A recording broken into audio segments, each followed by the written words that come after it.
Setiap hari 200 juta lebih pengguna internet di Indonesia aktif di media sosial. Mereka membagikan foto, berkomentar, dan membagikan cerita tanpa menyadari bahwa rekam jejak digital mereka telah banyak. Namun pernahkah kita bertanya pada diri kita sendiri, bahasa apa yang kita gunakan dalam bermedia sosial? Apakah bahasa Indonesia masih menjadi identitas kita di dunia maya, atau justru terpinggirkan di negeri sendiri? Halo semuanya, perkenalkan nama aku Terti Azara Judita dengan NIM 02011282530108 dari kelas P2. Aku bakal menjelasin ke kalian betapa pentingnya bahasa Indonesia di kehidupan sehari-hari, termasuk di media sosial atau dunia maya. Kita sebagai pengguna telepon digital sangat tidak asing dengan interaksi-interaksi yang terjadi di dunia maya. Setiap hari kita mengetik pesan, mengunggah status, meninggalkan komentar di berbagai platform media sosial seperti Instagram, WhatsApp, TikTok, dan lain-lainnya. Aktivitas digital ini telah menjadi bagian dari rutinitas kita dalam sehari-hari, mulai dari kita bangun tidur hingga kita tidur kembali. Namun, tanpa kita sadari, pilihan kata yang sering kita gunakan dalam setiap interaksi membentuk kebiasaan berbahasa kita secara keseluruhan. Lebih dari itu, jejak digital yang kita tinggalkan menjadi potret bagaimana kita menghargai dan menggunakan bahasa Indonesia di era modern. Pertanyaannya adalah, bahasa seperti apa yang sebenarnya kita wariskan melalui aktivitas digital kita setiap hari? Data Badan Pengembangan dan Pembinaan Bahasa tahun 2023 menunjukkan fakta yang sangat mengejutkan, yaitu 64% konten media sosial pengguna Indonesia mencampurkan bahasa Indonesia dengan bahasa asing, terutama bahasa Inggris. Bukan dalam konteks bilingual yang proporsional, tetapi pencampuran bahasa yang tidak terstruktur. Kita sering menemukan kalimat seperti, meeting pagi ini literally bikin aku overwhelmed banget. Nah, pencampuran bahasa seperti ini bukan lagi gaya bahasa, tetapi telah menjadi kebiasaan digital yang sangat masif.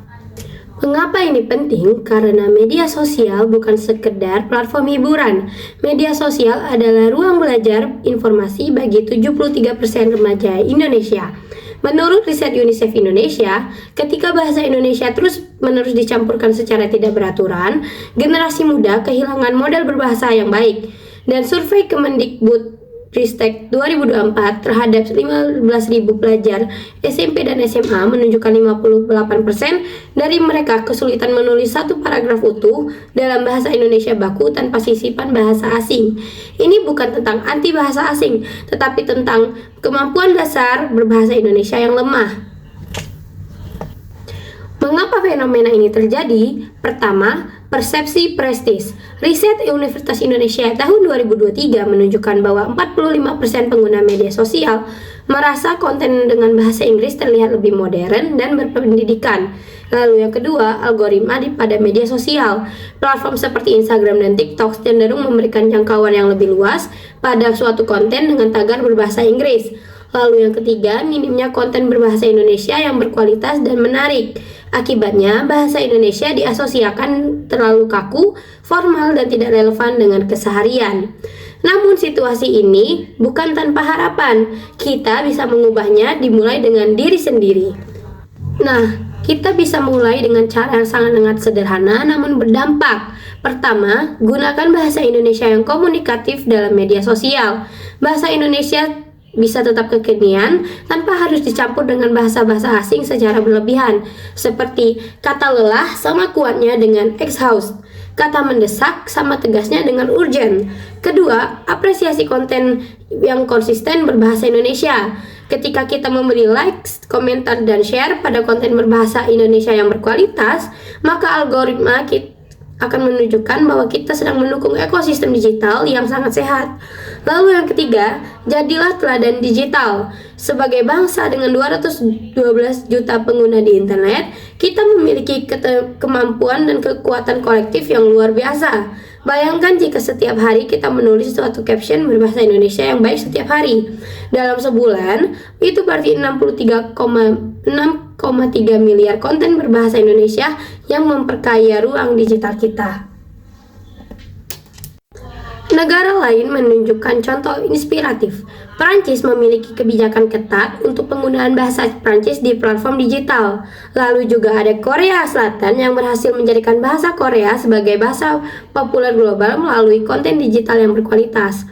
Tentunya Indonesia dengan 270 juta penutur bahasa Indonesia seharusnya memiliki kepercayaan diri yang sama. Media sosial adalah cermin peradaban digital kita. Setiap kata yang kita ketik, setiap kalimat yang kita unggah adalah warisan digital untuk generasi yang mendatang. Bahasa Indonesia bukan penghalang untuk tampil modern ataupun global. Bahasa Indonesia adalah identitas yang membedakan kita di antara miliaran penggunaan internet yang lain. Nah, mulai hari ini, mari kita berkomitmen. Gunakan bahasa Indonesia yang baik dan benar dalam media sosial kita. Namun, bukan berarti meninggalkan bahasa asing sepenuhnya, tetapi menempatkan bangsa Indonesia sebagai bahasa utama komunikasi digital kita. Karena bahasa adalah jati diri bangsa, dan media sosial adalah medan perjuangan bahasa kita di era digital. Bahasa Indonesia, bahasa persatuan, bahasa kebahagiaan kita. Mari jaga bahasa kita di dunia maya, lestarikan untuk Indonesia Jaya. Terima kasih telah menonton video saya sampai habis. Saya harap hal-hal yang saya sampaikan dapat mengedukasi kita semua. Terima kasih.